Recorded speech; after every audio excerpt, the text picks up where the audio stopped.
Hi, this is Mr. Snyder with Truman Middle School, and this lesson will be over drawing three-dimensional figures.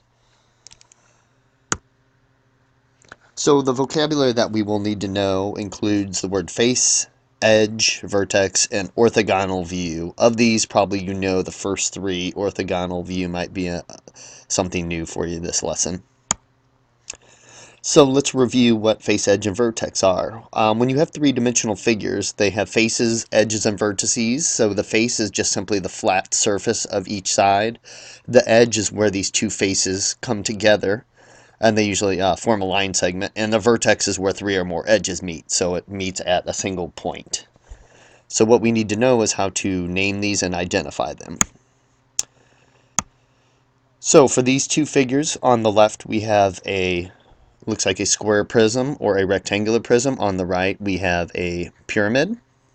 Where 3 points come together would be the vertex. So the vertex is shown on both of those figures.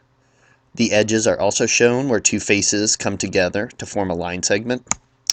And then the face is actually almost like a plane. It's usually a shape of either a triangle, a rectangle, or some other polygon. So when you're drawing in three dimensions, you can only see up to three sides of a figure. So you have to visualize how the figure looks from other angles. And one way to do this is by drawing orthogonal views. So these are just really views from the front, from the top, and from the side. And they're two-dimensional views of a three-dimensional object. But first, let's go ahead and practice naming vertices, edges, and faces. So vertices are simply named by their points. So again, you'll write those with just capital letters.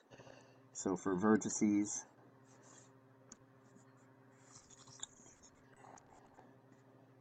we can name them with simply a capital letter. So let me go ahead and get a little ink here.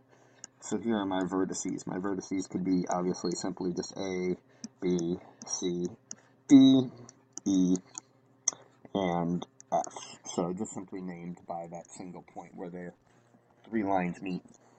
Edges are named with two letters, just like a line segment. So for my edges, I could have edge AB, edge AC, edge BC. Those would be my front three edges.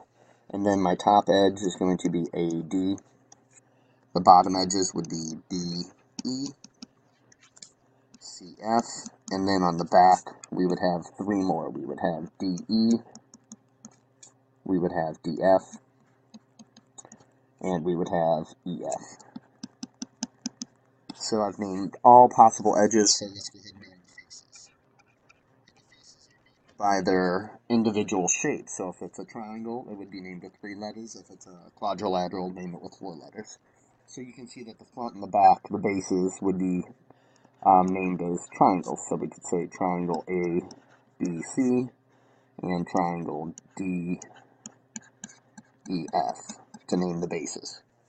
And then you'll notice that all prisms have rectangles as sides, so I might do a rectangle symbol and then name my left rectangle ABED. And I could name my right rectangle as ADFC. And I could label my bottom rectangle as rectangle DEFC. And it really doesn't matter which letter you start with as long as you go in a constant either clockwise or counterclockwise way. You don't want to jump across the diagonal to name those. So anyway, that's naming vertices, faces, and edges. So let's go ahead and look at the orthogonal views. So really, when you're drawing these, just kind of imagine what it would look like to just look at this shape from the front. So obviously you'd have three columns. The first column would have three squares in it. The second column would have just the two, and then the third column would have just the one. From the top, the bird's eye, if you look at it from the very top, you would just see a single row, three across. You would not see that the first column has three in it. You would just see that it has three across in a single row. And from the side, you would just see something similar, only this time you would only see that it has a column that is 3 tall. So this is what the front, top, and side of my first figure might look like. Let's look at the second one. From the front, you would have 2 columns. One would be 3 squares tall. This next column to the right would only be 2 squares tall. From the top, if you saw this from the top, you would have 1 column that would be 2 squares tall, and then you would have another column that would look to be 2 squares tall. So it would look like a square from the top, a square composed of 4 smaller squares. From the side, looking at it from the right-hand side, I would see that it's going to be 2 columns, the first one being 2 squares tall, and the second column being 3 squares tall. So this is what it would look like from the right-hand side. And you could do either the right or left. I chose the right. Let's look at the last figure. From the front, it would look to be a row of 3 squares on the bottom, and then on the right-hand side, it would have an additional square on top. So it would be 2 squares tall in the third column there. From the top, you would have a single row, 3 squares long, and then the third row would have an additional square on bottom.